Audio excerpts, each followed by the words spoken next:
Yun, magandang araw po sa inyo lahat, Luzon, Visayas, Mindanao, pati na rin po sa mga kababayan nating OFW dyan. Welcome po sa panibagong reaction video dito sa Makapili TV.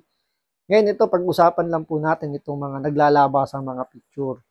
So, dun sa Quad Committee na ginagawa ng mga bata ni Tambi, na naglabas sila ng picture kung saan magkasama raw si Superintendent Padilla, yung warden po ng Davao Penal Farm.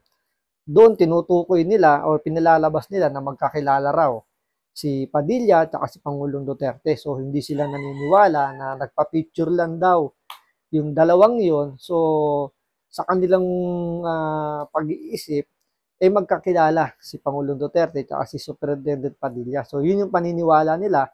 Hindi nila tinatanggap yung paliwanag ni Padilla na nagpa-picture lang dahil nga public figure itong si Pangulong Duterte. So ngayon, itong si Attorney Ferdinand Topacio, naglabas na naman po ng panibagong picture. Kasi yung unang nilabas niyang picture, yung kapatid ni Alex Guo, yung girlfriend yata, si Cassandra Ong yata yun.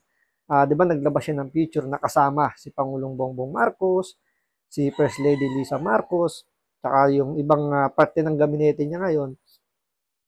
Ang palusot nila ron, nagpa-picture lang daw. So, dahil yung palusot na yun, nagpa-picture lang, tinanggap na nila. So, okay na yun. Pero yung kay Pangulong Duterte, hindi nila tinatanggap yung ganong klaseng palusot kasi sa kanila, ididiin nila si Pangulong Duterte. So, ito ngayon, naglabas ng panibagong picture si Ferdinand Topacio, si Atty. Topacio. So, ito yung pag-uusapan naman natin ngayon. So, kung hindi ka pa nakasubscribe sa Makapili TV, baka pwede naman po pakipindot po muna yung subscribe button. At the same time, palike na rin po ng video. Wala naman pong bayad yan. Kaya, pindot na. So, ito, panoorin po natin itong mga nilabas na picture ni Ferdinand Topacio. Panibago po ito. So, kung paramihan lang siguro ng picture, baka nanalo na itong si Topacio sa paglalabas ng mga picture na may connection daw si Pangulong Bongbong Marcos sa big boss ng mga pogo. So, panoorin po natin to. May mga kumakalat namang litrato ni Pangulong Bongbong Marcos kasama ang umano'y Pogo Big Boss na si Rainier II. Sa isang press conference kanina, inilabas si Atty. Ferdinand Topacio ang mga larawan ni Tiu kasama si PBBM. Wala siyang ibinigay na detalye, pero nasa mga senador na raw kung gusto nila itong imbestigahan. Wala pang reaksyon ang Malacanang tungkol dito. Kamakailan lang nang maglabas din si Topacio ng litrato ni PBBM kasama ni Cassandra Lee Ong na inuugnay din sa iligal na pogo. Si Topacio ang abogado ni Ong. Ayon sa kanya, nasa ospital pa rin ngayon si Ong dahil sa mental health issues kasunod ng anyay nakakatromang pambubuli sa kanya sa nakaraang House Quad Committee hearing. Nakararanas din daw na breakdown si Ong. Dahil dito, hindi na raw kayang humarap ni Ong sa mga susunod na pagdinig. Ikulong na lang daw siya kaysa pahiyain pa sa harap ng maraming tao.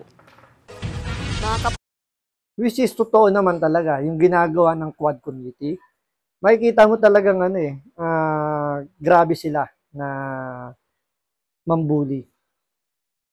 Talagang sa kanila, sarado na yung isip nila na yung iniimbestigahan nila, guilty na.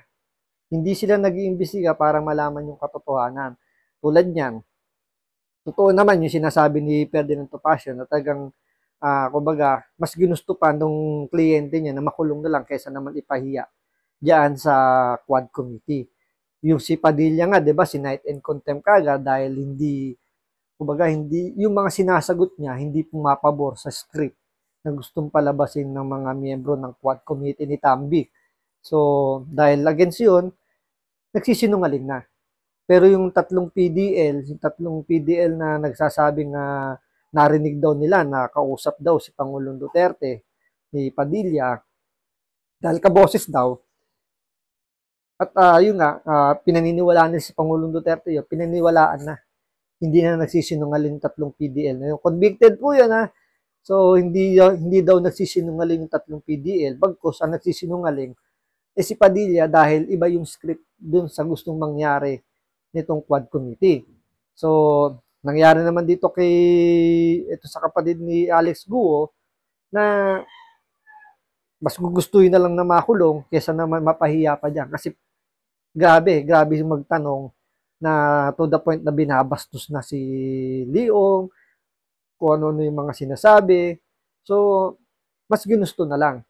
Ngayon, hindi tinanggap yung palusot na sagot ni Padilla tungkol dun sa picture na magkasama sila ni Pangulong Duterte. So ano kaya magiging take nila dito sa bagong nilabas na picture ni Attorney Ferdinand Topacio na may ibang angulo naman to dahil mag-isa na lang si Bongbong Marcos na kasama yung big boss ng illegal na pogo. So paano nila ito palulusutan? So pwedeng sabihin na naman nila na nagpa-picture lang nasa loob ng isang private bus yata or private plane, nasa isang parang event na magkasama. So yan yung magiging ano dito ngayon, yung magiging kumbaga, pwedeng ito yung magsalba kay Padilla sa sinasabi niyang hindi niya personal na kilala at nagpa-picture lang sila magkasama ni Pangulong Duterte. Kung tatanggapin nila yung palusot na nagpa-picture lang din yung big boss ng Pogo, yung illegal na Pogo, doon kay Bongbong Marcos.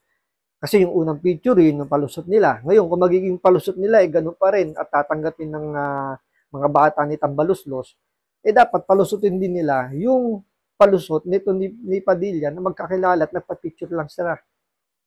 Di ba? So, kung hindi nila tatanggapin yung palusot na ganun at ang bibigyan na lang nila ng, kumbaga maniniwala lang sila dun sa picture na inilabas ni Topacio na nagpa-picture lang, ibang usapan na yun kung ganun yung magiging palusot lang nila.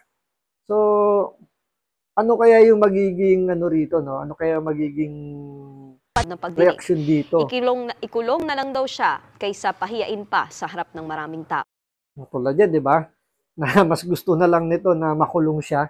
Sino ba naman yung gustong mapahiya pagdating dyan sa klaseng pag-iimbestiga daw na halatang halata naman na bias kapag against dun sa kanilang puon, ituturing kang sinungaling, ituturing kang kumbaga mali yung mga sinasabi mo.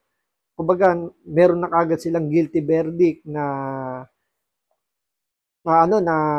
nagsisinungaling ka nga. Pero kung kalaban ka o yung sinasabi natin na ikaw yung target talaga nila para madiin, talagang hindi palulusutin yung ganong klaseng katwiran. So, sabi nga ni Atty. Ferdinand Topacio, nasa Senado na yan kung paniniwalaan yung picture na yun o hindi. Kung tatanggapin yung palusot o hindi. So, antayin natin kung magkakaroon ba ng Senate hearing dyan sa nilabas na picture ni Atty. Ferdinand Topacio. So, maraming salamat sa panonood. Ingat po kayo lagi. God bless.